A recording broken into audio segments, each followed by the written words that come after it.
Shall we begin? Shall we begin?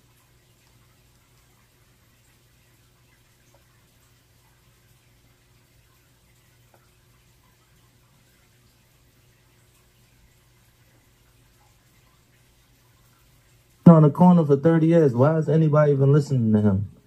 Like, we should be telling him, yo, shut up, man. We ain't trying to hear that. You've been to jail 13 times. You on the corner for 30 years. You 45 years old and you still in the same corner. Nobody should be listening to you. And you got to listen to this guy on the corner that never achieved nothing, never did nothing in his life just because y'all stuck in the same neighborhood from public housing. And you might become just like him. The grown man timeline. By the time you hit 45 years old, you're supposed to have yourself established. The problem is, people get offended when I sit up there and say, I'm in the hood because I'm hood. You in the hood because you ain't got no choice. What, I got to put that in subtitles or something? I'm not sitting up there apologizing for busting my ass I'm not apologizing for busting my ass to be successful. I'm not apologizing for getting on my knees and praying to God to ask him for the things that I want. And then when he gave me the opportunity to get the cash, to do the things that I asked him, I did it.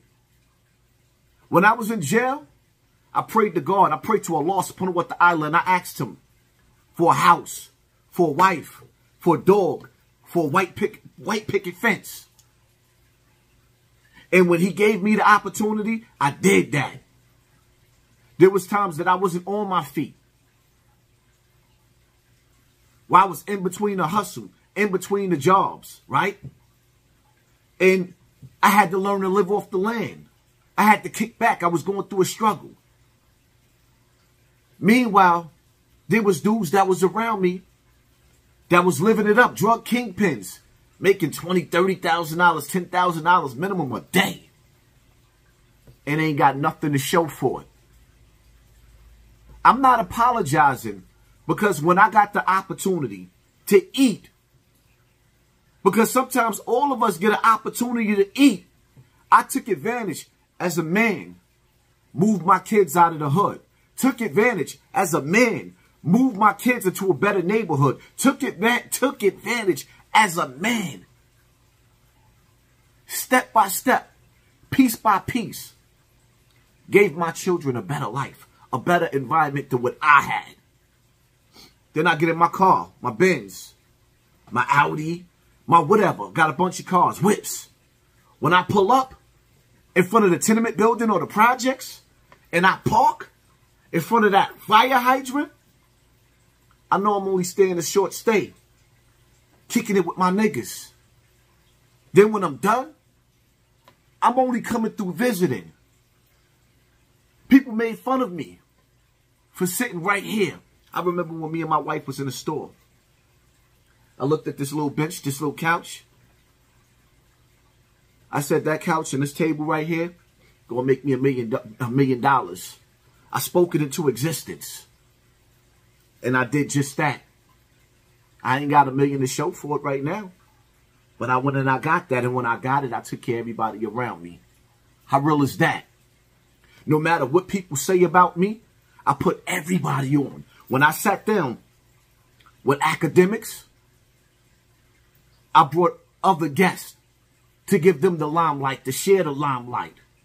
When I sat down with Math Hoffa, I had 5 guards sitting with me, sharing the limelight. When I went back to Queens Flip, I had other brothers sitting with me. Shout out to Swelly, RIU, sharing the limelight. Does it get any realer than that?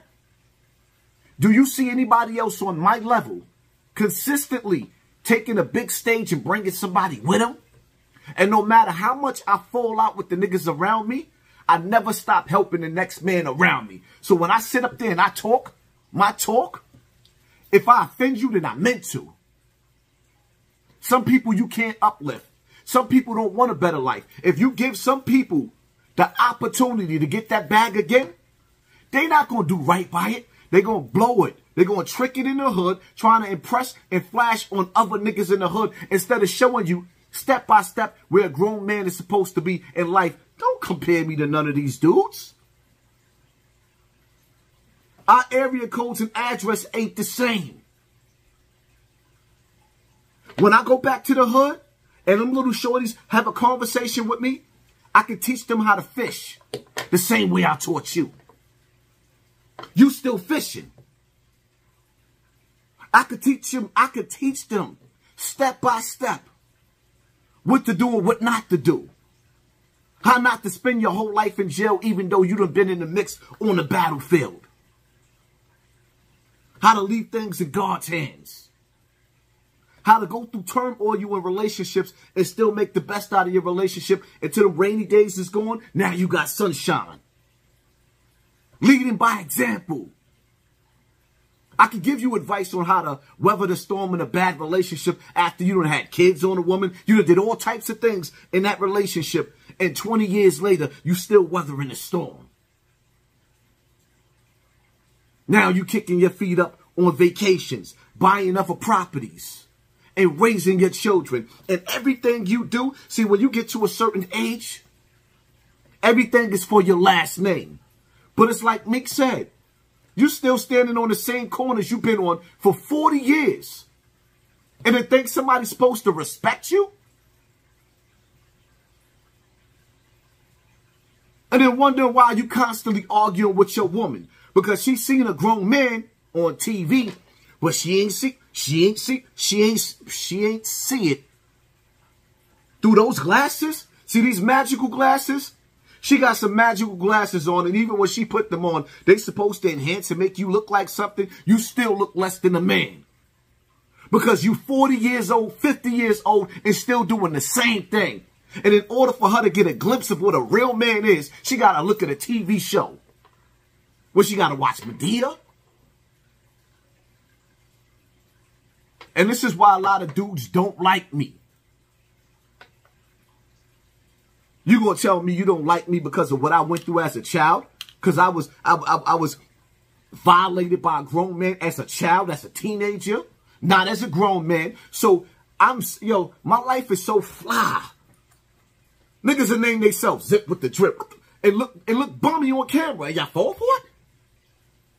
Top 10 nastiest houses on the internet. And y'all fall for it?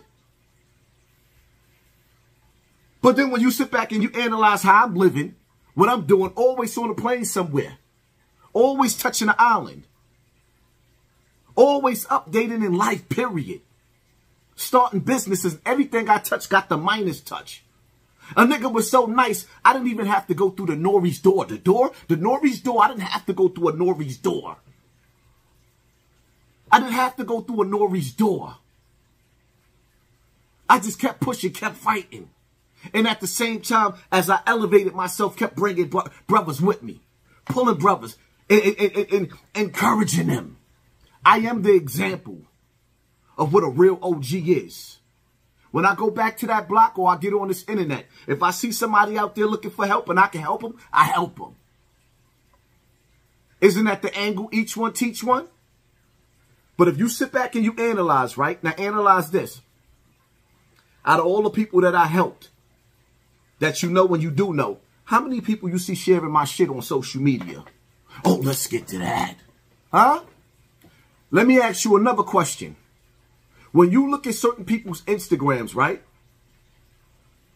All these rappers complain about the people around them don't help them with their careers. But who you see them pushing on their page? Do you see them sharing other people? You got a nigga that just got help that ain't even helping. Zip. I put you on. Who are you putting on? I'm looking at your Instagram and you all by yourself. Who you put on? I put you on. And you running around like you got the biggest balls on the internet when you ain't even, nigga, you lukewarm. You lukewarm. You can't even cook the soup yet. You ain't hot enough to cook the chicken on the stove yet. You still got far way to go. Oh, right. The industry is sabotaging me. And I'm still 10 times hotter than you. You know why I'm still 10 times hotter than you? Because for like the last 14 days, consistently while I'm trying to figure out how to maneuver around the booby traps, and I keep taking my videos down, for 14 days, you still talking about me. And eventually what's going to happen is I survive bigger niggas than you. You the littlest nigga I ever had a battle with. Reality is going to crush you. Because after you keep talking and talking and talking and talking and getting the people that don't like me, you're going to burn yourself out. You're already doing it. Don't even realize it. This is a bigger world than the streets. The streets is played out. Even street niggas is tired of the street niggas. You're going to have to upgrade that conversation that you're having. You're going to have to upgrade that. And all you dudes out there running around, you jail dudes got the internet looking nasty. Y'all got the internet looking nasty. It's but so much you can sit up there and talk about how you had the mother load in your... It's but so many times you can talk about how many balloons you put in your... It's but so many times you can talk about how you got busy. Everybody knows somebody that got busy. Step your life up. It is what it is, man. Pay attention to your circle before they hurt you. If you see them old dudes standing on the block trying to give you advice, oh, that's right. That's why Shorty don't listen to you. You can't tell them nothing because you're still stuck in the same position that they stuck in. I'm going to say it again. You can't tell the little homies nothing because you look just like them. Broke. How Busta Rhymes said, oh, we make this look good. And shout out to Cribwear Apparel. It is what it is. Pay attention to your circle before they hurt you. And I'm out.